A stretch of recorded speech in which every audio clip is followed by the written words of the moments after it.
8 Verses of Training the Mind by Geshe Langri Thangpa. 1. By thinking of all sentient beings as more precious than a wish-fulfilling jewel, for accomplishing the highest aim, I will always hold them dear. 2. Whenever I'm in the company of others, I will regard myself as the lowest among all, and from the depths of my heart, cherish others as supreme.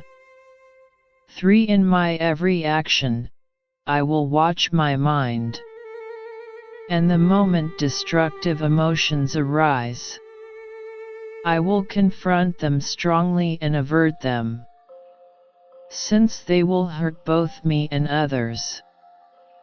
4. Whenever I see ill-natured beings, or those overwhelmed by heavy misdeeds or suffering, I will cherish them as something rare, as though I'd found a priceless treasure.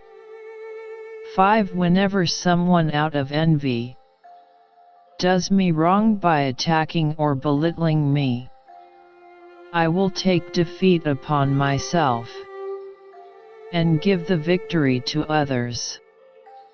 6. Even when someone I have helped, or in whom I have placed great hopes, mistreats me very unjustly, I will view that person as a true spiritual teacher. 7. In brief, directly or indirectly, I will offer help and happiness to all my mothers, and secretly take upon myself all their hurt and suffering. 8. I will learn to keep all these practices untainted by thoughts of the 8 worldly concerns. May I recognize all things as like illusions, and, without attachment, gain freedom from bondage.